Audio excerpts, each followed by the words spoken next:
Hello guys! Hello water sign, hello Pisces, Scorpio, and Cancer. Welcome dito sa aking channel, Kapalaran 888. Alamin natin kung anong messages, vibration, gabay, energy para sa lahat ng Pisces, Scorpio, and Cancer sa araw na ito. Okay, kunin natin lahat ng baraha mo dito sa first two cards or two deck na to. And then, tsaka natin basahin. Water sign, Pisces, Scorpio, and Cancer.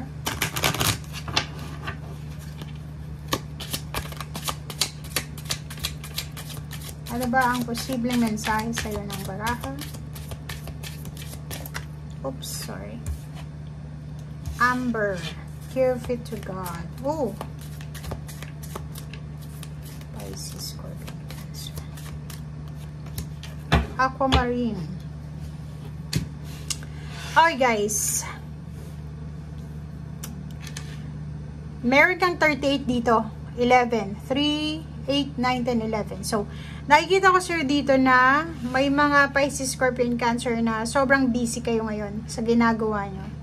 Pwedeng araw, gabi, nagtatrabaho ka, or pwedeng overtime, diba? Pwedeng may part-time ka pa, may full-time and part-time. So, comment down below.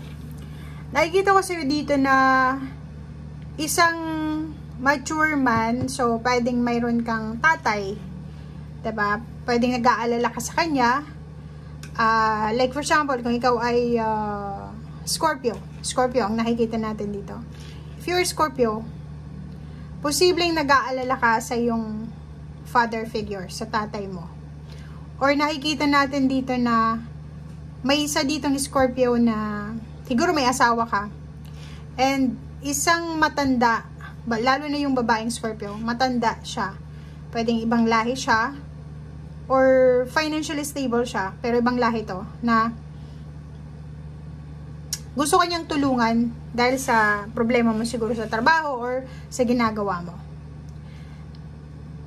Sa araw na ito, kung may pinoproblema ka sa usaping pera, magkakaroon ka ng pag-asa. Makakaramdam ka na, may pag-asa pala. Mayroon pala akong pwedeng lapitan, meron palang solusyon, may resolution pala, may pwede palang sagot dito sa mga pinagdadaanan ko. Okay? So, yun ang nakikita natin. Dito naman sa dalawang barahang to, sinasabi ng baraha na if ever man na marami kang mga sama ng loob, 'di ba? Sorry kung hindi niyo masyadong makita, hologram kasi to. Give it to God, give it to the universe, diba? So, halimbawa, may mga sama ng loob ka, water sign, Pisces, Scorpio, and Cancer, ibigay mo sa Panginoon, diba? Take a deep breath, and then, give it to God. Exhale, release the situation to God for healing and answers. Yun yung sinasabi nito.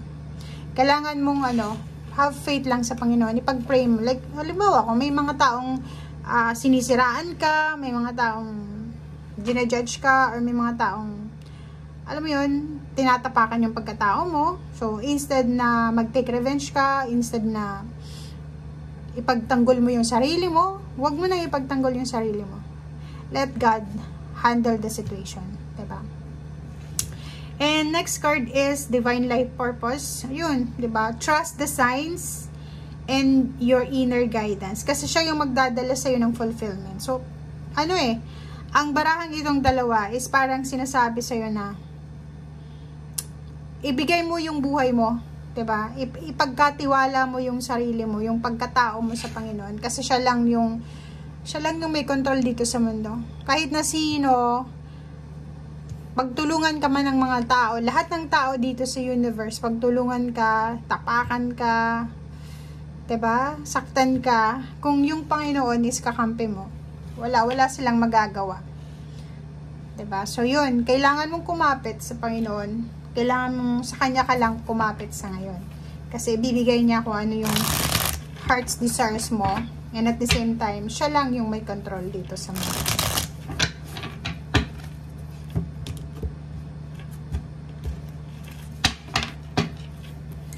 Okay. Wheel of Fortune. Wow. So, nakikita natin dito na may water sign, Pisces, Scorpio, and Cancer na magbabago yung takbo ng kanilang financial status. Okay? So, sinasabi ng baraha sa'yo dito na mas lalo ka siguro, kung may pera ka, mas lalo kang magkakapera. If, for example, nagsisimula ka pa lang, mas lalo kang magiging confident, mas magiging determinado ka. Kasi, nakikita mo to, iikot yung Wheel of Fortune, pabor sa'yo. Diba? So, mahahawakan mo yung pera, makakapag-save ka ng pera. Kung gusto mo ng savings, parang ganito, ganyan, makukuha mo kung ano yung minamanifest mo. Okay, yung iba sa inyo dito is marami kayong mga bagong ideya, bagong inspirasyon na pwedeng pagkakitaan, bagong source ng income. Diba? Tingnan mo. Zero the Fool, Ace of Pentacles. Sinasabi ng baraha, maraming pagbabagong magaganap sa'yo. May iba sa inyo dito magta-travel papunta sa ibang bansa. May iba sa inyong lilipat ng trabaho. May iba sa inyo ditong papasok sa bagong trabaho, bagong career. Ang dami-daming pagbabago. So, sa araw na ito, wala kang masyadong concern, lalo na kung usaping pera to. Okay? So, sinasabi ng baraha sa'yo dito na kalmahin mo lang yung iyong sarili. And lahat ng mga bagay-bagay na bibigyan mo ng pansin or bibigyan mo ng focus ay magkakamit ka ng positibong outcome. Okay, so alisin mo yung mga doubts, mga takot na yan. Okay, kasi may good news na parating. Diba? So, if ever man na natatakot ka, like for example, may mga kinakatakutan kayo, lalo na yung iba sa inyo dito na unemployed, or siguro walang ipon, walang source ng income, natatakot ka siguro na mawala ng pera. Natatakot ka na baka maubos yung pera mo, or natatakot ka na baka ma-lay off ka, ma-terminate ka, or hindi ka na makahanap ng trabaho. But sinasabi ng baraha sa'yo dito na focus ang kailangan mo. Mag-focus ka lang sa kung anong ginagawa mo. Ituloy mo lang kung anong ginagawa mo. Maraming blessings ang parating sa'yo.